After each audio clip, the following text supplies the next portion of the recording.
Hey everybody, welcome to the Art of Relationship show. Hopefully everybody's doing okay.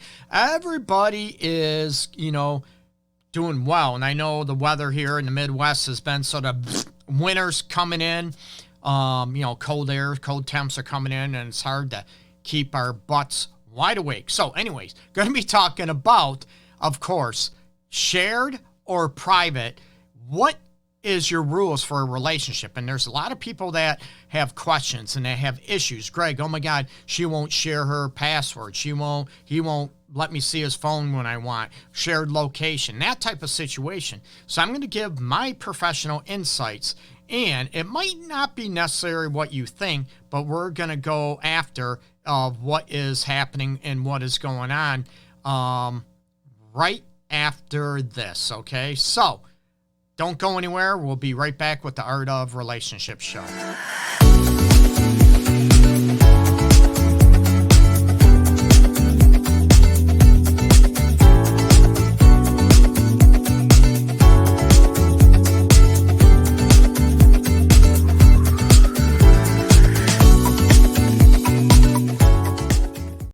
Cool. Welcome back to the Art of Relationship show. I'm your host, as always, Greg Dudzinski, fully licensed professional counselor and relationship and sex specialist. Have been for over 2 decades now. Yeah, woohoo. I am old, right? No hair. Oh, we got someone on TikTok. Losing physical attraction to your partner. This is one that I deal with often, okay? And I'll get to that in a little bit if I can. And, everybody assumes it's men losing attraction for women. Oh, hell no. And I believe this might be a lady talking about losing attraction to the partner. And this goes with same-sex relationships as well. And I'm going to, let me write that down so I don't forget, losing attraction, okay? And that's a big thing. And a lot of people look at, it's what's inside, what's not. But most people, when it comes down to it, most people don't want to wake up in the morning and go, get scared, right? And attraction is very subjective. As most people know, I'm short, I'm bald, right? So a lot of ladies are not into short dudes, right? So I climb that ladder, right? No, but you look at that situation going into, what the context of today's show is about, what is private, what is shared in a relationship. And I'm going to get back to our kids in a very very soon, okay? Now, we look at partnerships and relationships are those 2 different intentions, okay?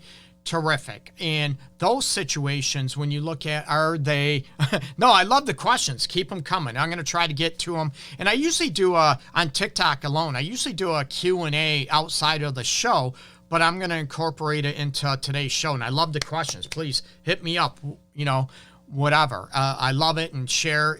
Throw your comments, questions down below as well. People listening on other platforms, on Facebook and on YouTube, and on LinkedIn as well, live. So we look at, partnerships versus relationships are those 2 different intentions. And let me answer that quick, okay?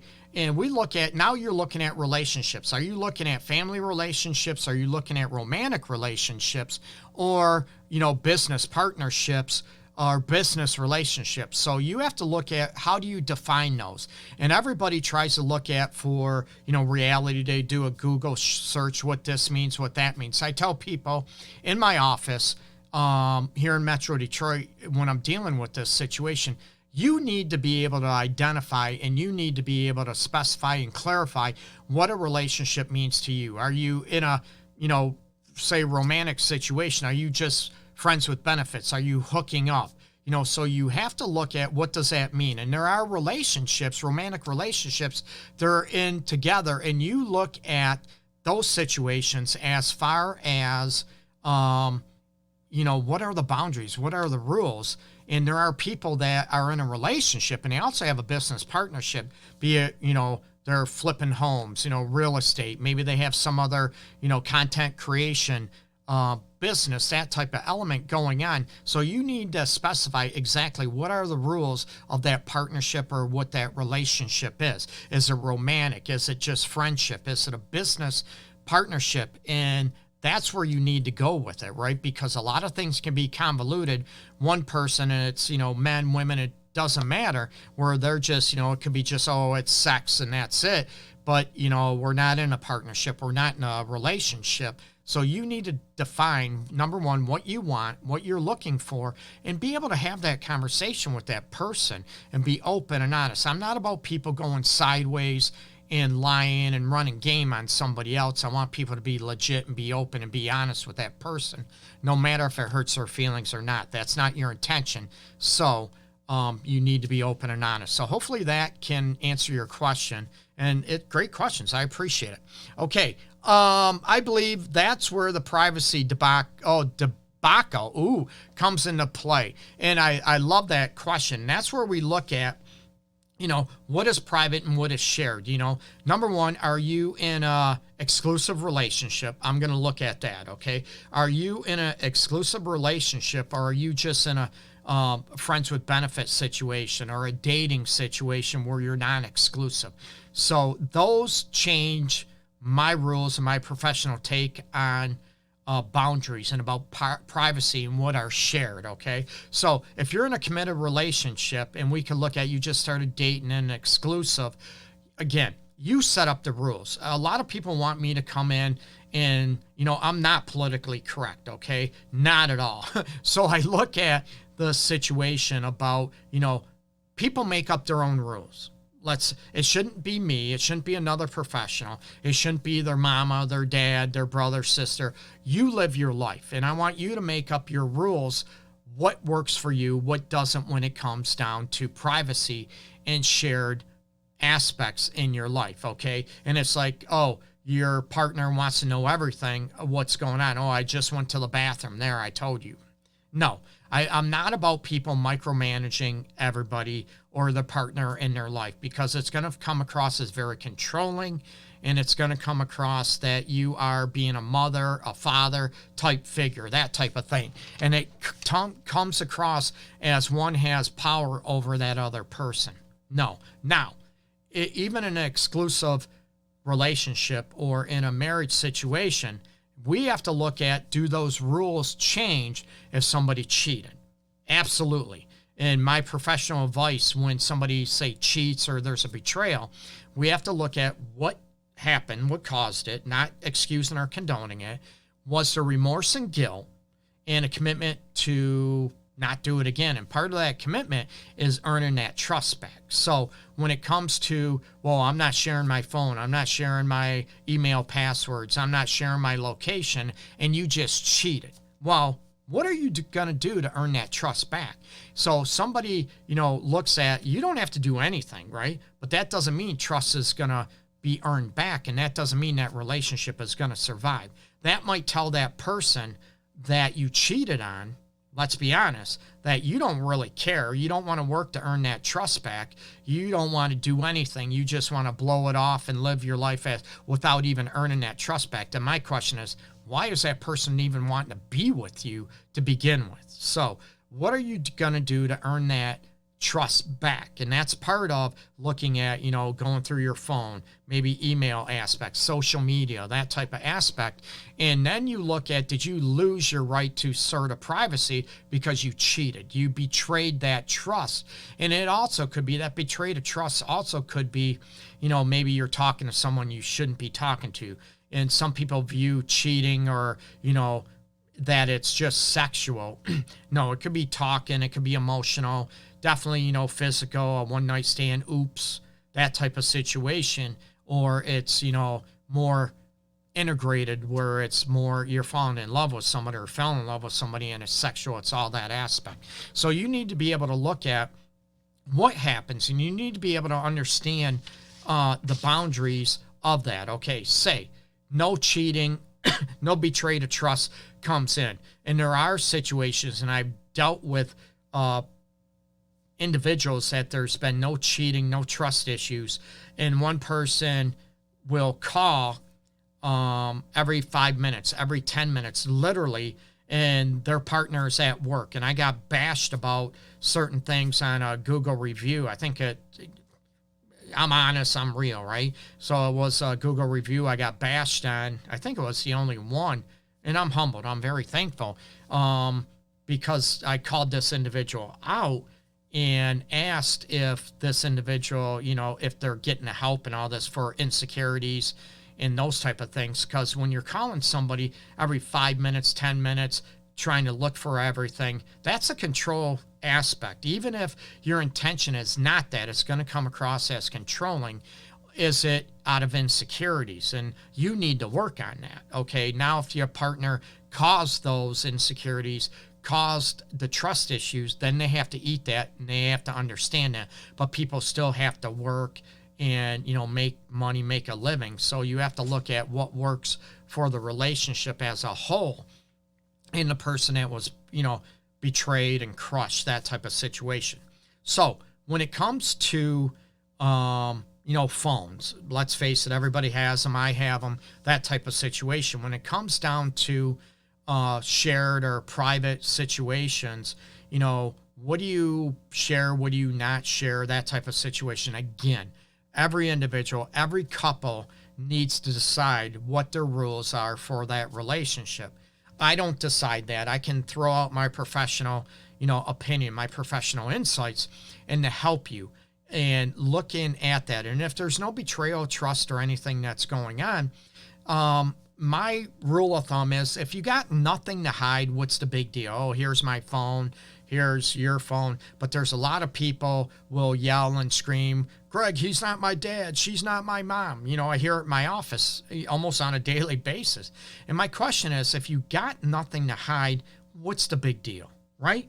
Let's be open and honest. And some people, is it a matter of a control thing, or is it just a matter of they want that safety and realize, what's going on? And a lot of people might have baggage and might be traumatized from a prior relationship that got cheated on, right? That never had a clue. And then they found out they got cheated on, and they don't heal that. And they bring that into another relationship.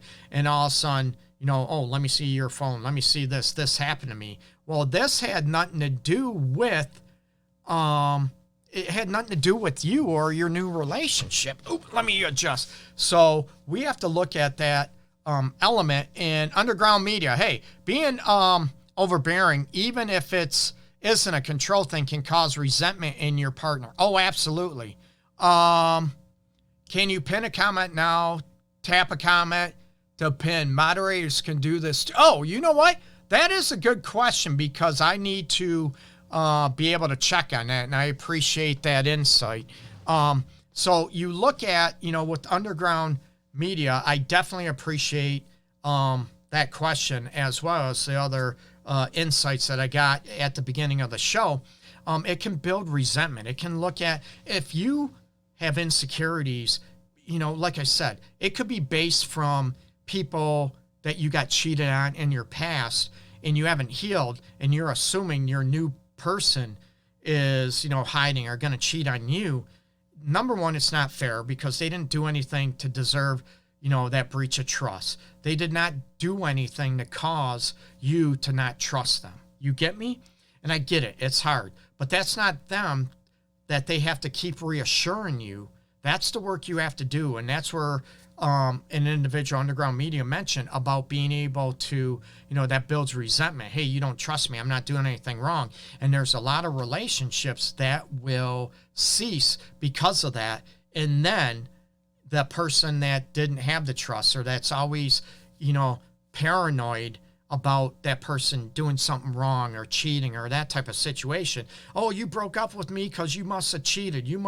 No, it had to do with you, and the resentment building up. It had to do with you trying to control me, like saying you calling me and I'm at work and you're calling me every 10 minutes. How come I didn't call you back? I'm in a meeting. I'm in this.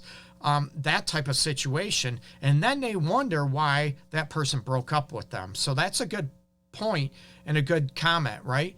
And they say I can tap it and connect. I'm trying on, trying to connect that type of situation. So I got to figure that out. You can pin a comment now. Tap the comment to pin. Moderators can do this too. Okay, cool. Well, I'm a moderator, but I'm going to check it out. Going back on the other formats, when you look at those situations, again, you know what? Are your insecurities justified? If they're not, then you have to look at what's going on. And if you have nothing to hide, can you show your phones? Can you show your passwords? That type of situation. Like I said, if you have nothing to hide, no big deal. We all know trust and respect. I promote this, that trust and respect have to be earned, right? And if that person is not doing anything, what is going on? Now, if you are, like I said, if you're dating, friends with benefit, the private situation is not going to be an issue. Let's be honest, right? Because, hey, why are you going through my phone? We're not even in an exclusive relationship. Then the boundaries for privacy, unless you don't care, again, it's your rules, okay? Not mine. You know, they're going to be a lot more wide open. You're not involved. You're involved, but you're not in a committed relationship. You get me? Even a friends with benefit, that type of situation. You know, would you have your mom go through your phone, your sister, your brother? No, you're not going to, right? So why would that be any different? But if you're in a committed relationship, then you have to look at, you know, what are the rules about going through phones, emails, that type of situation, okay? So you set up the rules and you set up the parameters about what's allowed, what's not allowed, what's going on. And like I said at the beginning, a breach of trust or something that you did to cause a breach in trust, cheating, talking to someone, that's going to change the aspect. And you need to earn that trust back if you want to remain in that relationship and to heal it. Then you need to eat shit for a while. And that, oh, yeah, you want to go through my phone? Yeah, here you go. Instead of, oh, my God, why you want to go through my phone again? I'm not, well, because I can't trust you anymore. And this is part of earning that trust back. You get me? Okay. Now, conversations, right? When you're talking about private situations and you're talking about shared aspect, oh, what'd you talk about? Oh, we just talked about whatever. And this has come, well, does your person, or maybe you, do you want to know every word that was mentioned because of insecurities, or is it out of curiosity? Again, is it out of insecurities? Is it out of just being, yeah, I'm just curious what you talk about. No big deal, right? We can talk, oh my God, I saw this. This was funny. We're talking about a joke. You could be talking with a friend, talking about whatever, that type of situation, right? So you have to look at, you know, what is the intent when it comes to conversations, what is shared, what is private. And I never, ever promote people talking behind people's backs, okay? I had a client yesterday that called, had a quick question about this very situation, trying to talk to a friend, her partner's friend, trying to get help and insights to help that person in their relationship. And the other person got upset and ticked off about it. So these are conversations. Hey, what do you, if I can't talk to you, if I'm not getting any answers, what can I do with that? Do I just break up with you because you're not talking to me? Or can I go and get help? Again, I'm looking at, we can understand it might hurt your feelings because of pride, ego, or again, is the intent to try to help and try to get insights and try to help your relationship and help your person? Or is it the intent to gain control and to soothe your own anxieties? So that's where I come across with, you know, the basis of my professional view and opinion on shared versus private conversations, that type of situation, okay? Again, talk about them. You know, set your boundaries, set what you expect, what you don't expect from each situation. It's like I said, some people want to be up each other's booties all the time. Oh my God, if I don't hear from you, I text you or I call you and I don't hear back from you within 5 minutes, oh my God, what are you doing? You're doing something wrong. And they get read the riot act, right? And they get accused of all this stuff. And it's been 5 minutes. So what? Maybe I was on the phone with my mom, my boss, a client, that type of situation, or whatever, in a meeting. Maybe I was on the toilet, you know, that type of situation. Are you able to talk about it and what the rules are? Or is it trying to soothe your partner all the time? And like mentioned, underground media, mentioned, it can build resentment. Absolutely. It can build resentment. It can really annoy that other person, especially if they're not doing anything. They're going to start feeling like you're controlled, that you're, I'm trying to be the one to soothe your anxieties, tripping over my tongue again, trying to soothe your paranoia or trying to make you feel better, versus when I'm not doing anything wrong. I'm assuring you I love you and you can trust me and I desire you. I'm showing you all that, but yet you're always questioning when nothing's going on. That can be very annoying and come across that you're being controlled and almost like a kid again, that, you know, your mother is trying to control you, your father's trying to control you, grandmother, whatever your situation was that you rose with, okay? So you look at those situations, what's going on.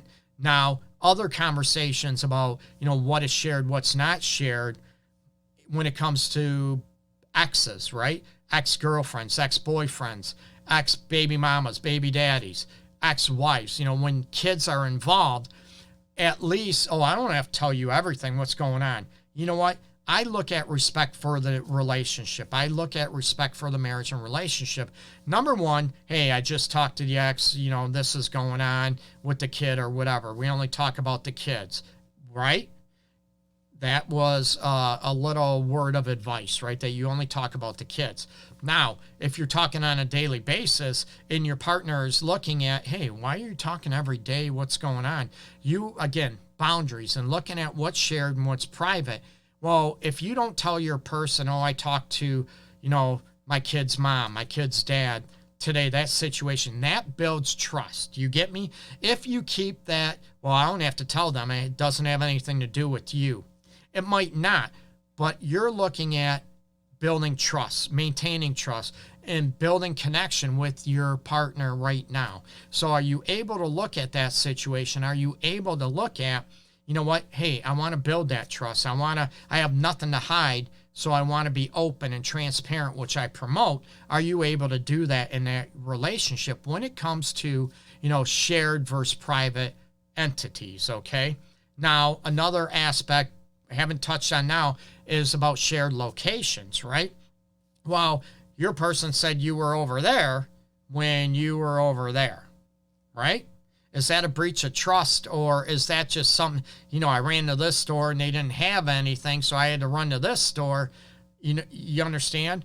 Can you talk about that? Is that a big deal? Or do you feel like you're being accused, being controlled, being chastised? Well, why didn't you tell me it was just 2 minutes, I was busy, I ended up going to this store? Or can you be transparent? Well, they didn't have this at this store, so I had to run over here. Again, the rules are dictated by you and by your partner, by the couplehood, okay? You get to decide what it comes down to, what the parameters are, what is shared in your relationship or marriage, what is not. And again, we're talking about exclusive romantic relationships. You know, if you're just dating, you're not exclusive, or you're in a friends with benefits situation, the rules are going to change, or my opinion, my professional advice is they're going to change, right? The more committed you are in a relationship and being married, that type of situation, that's where it comes down to where a lot more things are shared. Do you have to tell your partner everything, every single minute, every single word that was said during the day? No, not at all. And some of us, we can't talk about stuff, especially in my field, because of HIPAA, because of privacy, right? Can't talk about that. So there's got to be that understanding in that boundary situation. And not everybody is in my field where, you know, HIPAA and, you know, confidentiality is crucial. Absolutely. So people need to respect that. But most people, hey, I had this talk with my boss today. Oh my God, this coworker pissed me off. You know, you can talk about certain things and be transparent. The more transparent you are in the relationship and the more open and honest you are with the rules and boundaries when it comes to what is shared, what is not shared, you know, social media, phones, emails, certain conversations, locations, you need to be able to discuss these and set the parameters. That way it avoids any challenges coming forward, right? And that doesn't mean, you know, what works good for you today, a year, 5 years later, that doesn't mean it will always work. Be flexible. You can change it, but you need to be able to talk and be transparent about what the rules are when it comes to shared information or content and what is kept private in your relationship. Okay, so hopefully these words of advice can help you. I know my voice is going out. I was in a cool event yesterday downtown in Detroit and talking, maybe sharing some stuff. My voice is gone. So I appreciate everybody tuning in. Make sure you check out the Art of Relationships show on YouTube, on Facebook, other formats, Instagram, TikTok. They're watching live. Thank you so much. Just do a search for Love Guru Greg, G-R-E-G, and the Art of Relationships show. If you're listening just the audio version, it's on every listening platform under the Art of Relationships show. Okay, so peace and love to everybody out there. I hope everybody stays safe, and let's keep promoting peace and love out there, and let's get rid of racism and hate. Take care, everybody. Bye-bye.